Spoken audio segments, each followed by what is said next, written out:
নির্বাচন কমিশন তারা কি এই সব ঘটনা থেকে পুরো জাতিকে বা পুরো ভোটারদেরকে বিরত রাখতে পারে কিনা, এটা একটা বড় ইম্পর্টেন্ট কোশ্চেন। গডের সাপোর্ট ছাড়া কিছু হবে না। গড হলো গভর্নমেন্ট অফ দ্য ডে, সেটা তত্ত্বাবধায়ক সরকার হোক, অন্তর্বর্তী সরকার হোক, দলীয় সরকার হোক, সামরিক সরকার হোক। তত্ত্বাবধায়ক ছাড়া কেউ ভালো নির্বাচন করতে পারবে না।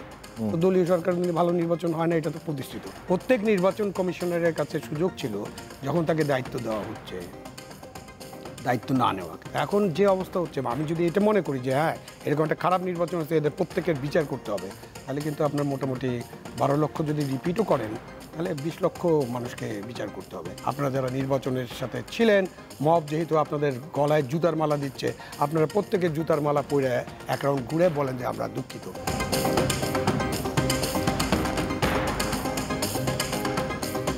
আমাদের যে পরপর 3টা নির্বাচন, ফলটি নির্বাচন হয়েছে, বিতর্কিত নির্বাচন হয়েছে, সেটার জন্যে বিভিন্ন মহল থেকে, রাজনৈতিক দল থেকে আরম্ভ করে বিভিন্ন সুশীল সমাজ বা বিভিন্ন যারা মানবাধিকার সংগঠন থেকে এই নির্বাচনের জন্য যারা দায়ী তাদেরকে আইনের আওতায় আনার দাবি করা হয়েছে। এর আগে মামলাও হয়েছে, কিন্তু বিএনপি যখন এই নতুন করে যখন এটা দাবিটা তুলল, এরপরে আমরা দেখলাম 2 জন সিইসিকে গ্রেপ্তার করা হয়েছে, তারা এখন রিমান্ডে আছে। এবং এর মধ্যে সর্বশেষ যিনি আবু আওয়াল, উনি কিন্তু বলেছেন যে ডামি নির্বাচন হয়েছে, উনি স্বীকার করেছেন, কিন্তু তিনি এককভাবে দায়ী নয় সেটা বলেছেন। তো এই যে সিইসি যারা, তাদের যে এই গ্রেপ্তার, রিমান্ডে নেয়া বা সিইসি থাকাকালে তারা কেন এই ধরনের বিতর্কিত অবস্থানে যায়, আর এখনকার এই পর্যায়টাকে কিভাবে ব্যাখ্যা করবেন? না, আজকের টাইমিংটা খুব গুরুত্বপূর্ণ। যে আপনি যখন ইন্ট্রোডাকশন দিচ্ছেন তখন বলছিলেন না যে 2 জন রিমান্ডে আছে, কাছাকাছি আছেন, মানে প্রধান উপদেষ্টার বাড়ি আর ডিবির বাসার মধ্যে 100 গজের তফাৎ আর কি। একজন প্রধান উপদেষ্টার সাথে দেখা করছেন, সৌজন্য সাক্ষাৎ, আর 2 জন ডিবির কাছে রিমান্ডে আছেন। টাইমিংটা খুব গুরুত্বপূর্ণ যে এই দিনে, একই দিনে, কাকতালীয় কিনা আমি জানি না, বাট একই দিনে পড়ে গেছে, একই সময়কালে। এখন আমরা যদি আলোচনা করি যে হ্যাঁ প্রধান নির্বাচন কমিশন, নির্বাচন কমিশনার, এদের দায় দায়িত্ব নির্ধারণ করা উচিত। দেখেন, একজন মানুষের দায় দায়িত্ব বা তার সীমাবদ্ধতা অথবা তার অপরাধ নির্ধারণ করার আগে তো আপনাকে পুরো পরিবেশ পরিস্থিতিটা আগে বিবেচনা করতে হবে।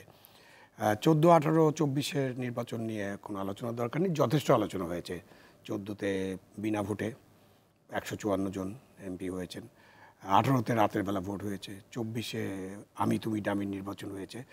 এই সিএসি যিনি আজকে আব্দুল আওয়াল সাহেব, উনি তো নতুন কিছু বলেন নাই, এগুলো অলরেডি আলোচনা হয়েছে, আলাপ হয়েছে, এবং এগুলো মোটামুটি প্রতিষ্ঠিত যে রাতের ভোট এবং আমি তুমি ডামির নির্বাচন, এগুলো আলোচনার মধ্যে দিয়ে অলরেডি প্রতিষ্ঠিত, এগুলো ঘটেছে। এখন এই যে ঘটে, আমাদের যে নির্বাচন কমিশনার বা নির্বাচন কমিশন তারা কি এই সব ঘটনা থেকে পুরো জাতিকে বা পুরো ভোটারদেরকে বিরত রাখতে পারে কিনা, এটা একটা বড় ইম্পর্টেন্ট কোশ্চেন, এবং এটা আলোচনা করতে হবে, এবং এটা খোলামেলা আলোচনা করতে হবে। উত্তর হচ্ছে যে পারে না, উত্তরটা দিয়ে দেই, পারে না। কিন্তু তারা কি এটা কিন্তু করতে পারে কিনা যে তারা দায়িত্ব পালন করতে পারছে না, আমি পদত্যাগ করলাম? আপনার ওখানে আমি যাব, আগে দেখি পারে কিনা। তার উত্তর হচ্ছে পারে না, পারে না, নাম্বার 1 উত্তর। কারণ গডের সাপোর্ট ছাড়া কিছু হবে না। গড হলো গভর্নমেন্ট অফ দ্য ডে, সেটা তত্ত্বাবধায়ক সরকার হোক, অন্তর্বর্তী সরকার হোক, দলীয় সরকার হোক, সামরিক সরকার হোক।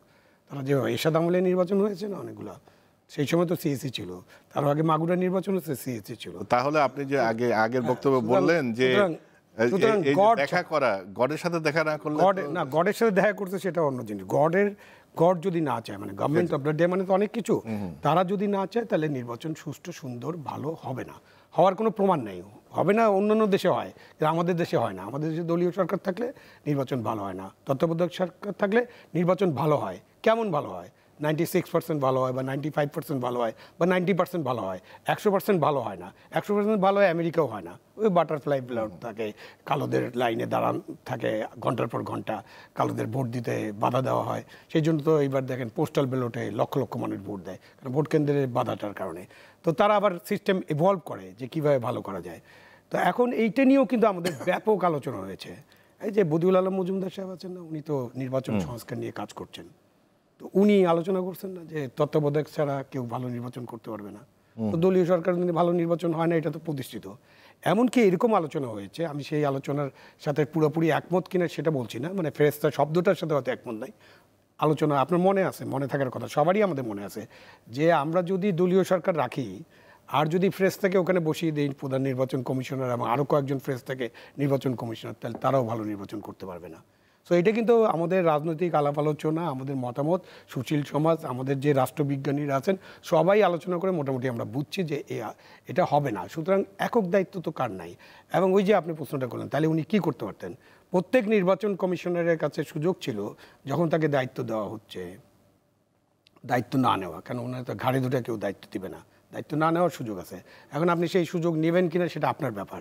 তো আমরা যদি দেখি যে গত 100 বছর চিন্তা করেন, গত 75 বছর চিন্তা করেন, কাউকে দায়িত্ব দেওয়ার কথা বলা হয়েছে এবং উনি দায়িত্ব নেন নেই, এরকম কোনো ঘটনা তো নাই, কোনো ঘটনা নেই, কোনো উদাহরণই নাই। সুতরাং দায়িত্ব নিয়ে নিয়েছেন। দ্বিতীয় প্রশ্ন হলো যে দায়িত্ব নিয়ে ঠিকমতো পালন না করতে হলে আপনি পদত্যাগ করেন, সেটার উদাহরণ নাই। সেটারও 75 বছরে, মানে আমি পাকিস্তান 1947 থেকে ধরছি, এই জন্য এই আমি ওইটাই ধরি, আর ভারতের মধ্যে গেলাম না, সেটারও কোনো উদাহরণ নাই। এবং আরেকটা কোশ্চেন খুব গুরুত্বপূর্ণ, আপনি যে দায়িত্ব ছেড়ে দেবেন, বলবেন একজন প্রধান নির্বাচন কমিশন বলবে আমি একটা ভালো নির্বাচন করতে পারিনি এই জন্য আমি রিজাইন করছি, তাকে তো বলতে হবে এই নির্বাচন ভালো হয়নি এই জন্য আমি রিজাইন করে দিয়েছি। এই যে ভালো হয়নি, তখন যে একটা দলীয় সরকার আছে, এখন যেরকম মব আছে তো তখনও তো মব থাকে, তাই না? তাদের বিশাল বাহিনী আছে, তার ঘাড়ে তো একটা বাহিনী আছে। ঘাড়ে মাথার কথা বলেন, উনি কি সুস্থ শরীরে উনি কি বাসায় পৌঁছতে পারবেন কিনা, বাসায় পৌঁছার মতো সুযোগ দেওয়া হবে কিনা? এই যে পরিস্থিতি, এই পরিস্থিতিতে আমরা চিন্তাও করতে পারছি না। আমরা যখন কিছুদিন আগে 5ই আগস্টের আগে আমাদের কি পরিস্থিতি ছিল, আমরা এখানে আলাপ আলোচনা করে তারপর বাইরে হওয়ার সময় ভাবতাম যে আজকে কি উঠে নেবে কিনা আমাকে, আজকে কি গুম হয়ে যাব কিনা, আজকে কি আয়না ঘরে যাইতে হবে কিনা, এটাই তো ছিল পরিস্থিতি, এটাই বাস্তবতা। সেই বাস্তবতায় আপনি হঠাৎ করে এখন খুবই সাহসের সাথে জিজ্ঞাসা করছে, ভাই আপনি কেন পদত্যাগ করলেন না? পদত্যাগ করার মতো অবস্থায় ওনারা কেউ ছিলেন বলে আমার মনে হয় না, কারণ আমি তো একজন রাষ্ট্রের কর্মচারী হিসেবে কাজ করছি, এরকম অনেক বড় বড় কথা বলতে পারি, বাট ওই পদত্যাগ করে একজন দুজন মানুষ তারপর করে, এবং তার পদত্যাগ করা মানুষটার পিছনে কিছু থাকতে পারবে না। বদিউর রহমান সাহেব এনবিআর এর চেয়ারম্যান ছিলেন, তার সাথে সরকারের একটা মতবিরোধ হয়েছিল, উনি পদত্যাগ করে দিয়েছিলেন, ঠিক আছে? একজন উদাহরণ দিলাম, মানে আরো দুই চারটা উদাহরণ আছে। ডক্টর আকবর আলী খান পদত্যাগ করে দিলেন, ওনার পদত্যাগপত্র অ্যাকসেপ্ট হয় নাই, বিকজ উনি ডিসি যখন করা হয় তখন তাকে বলা হয়েছিল যে মন্ত্রীর সাথে কথা বলে তার স্টেশনে যেতে, উনি বলছেন যে না আমি কেন কথা বলবো, সো পদত্যাগ, আমি আর চাকরি করবো না। পরে উনাকে ডেকে ওনার পদত্যাগপত্র প্রত্যাহার করে উনাকে ইয়ে দিয়ে দেওয়া হয়েছে, আপনি স্কলারশিপ দিয়ে বিদেশে পড়াশোনা করতে পাঠানো হয়েছে। এরকম দুই একটা উদাহরণ আছে। তো আপনার পিছনে কিছু থাকতে পারবে না। সো পদত্যাগের বিষয়টা আমরা দেখি না, এটা একটা গোটা সিস্টেমের ব্যাপার। আমাদের পুরো সিস্টেমটাকে যদি ঠিক না করতে পারি, 12 লক্ষ থেকে 14 লক্ষ কর্মচারী, সরকারি কর্মচারী এবং কিছু বেসরকারি কর্মচারী এই পুরো ইলেকশন প্রসিডিওরের সাথে থাকে। প্রিজাইডিং অফিসার থাকে, পোলিং অফিসার থাকে, অ্যাসিস্ট্যান্ট প্রিজাইডিং অফিসার থাকে, returning officer, assistant returning officer, police, answer, BJP, সেনাবাহিনী, কোস্টগার্ড, সবাই থাকে। তো এখন যে অবস্থা হচ্ছে, আমি যদি এটা মনে করি যে হ্যাঁ এরকম একটা খারাপ নির্বাচন হচ্ছে, এদের প্রত্যেকের বিচার করতে হবে, তাহলে কিন্তু আপনার মোটামুটি 12 লক্ষ যদি রিপিটও করেন তাহলে 20 লক্ষ মানুষকে বিচার করতে হবে। আর আপনি যদি মনে করেন যে আজকে সরকার ঘোষণা দিতে পারে, আপনারা যারা নির্বাচনের সাথে ছিলেন, মব যেহেতু আপনাদের গলায় জুতার মালা দিচ্ছে, আপনারা প্রত্যেকে জুতার মালা পরে এক রাউন্ড ঘুরে বলেন যে আমরা দুঃখিত, সেটাও হতে পারে, সেরকম একটা সিদ্ধান্ত হতে পারে।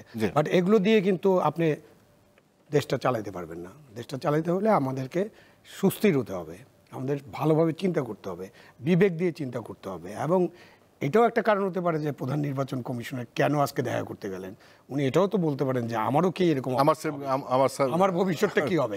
কারণ এনসিপি যেহেতু ইতিমধ্যে প্রধান নির্বাচন কমিশন এবং নির্বাচন কমিশনের ব্যাপারে তাদের আপত্তি দৃঢ়ভাবে জানিয়েছে, শুধু জানাই নাই, তারা ঘেরাও করেছে।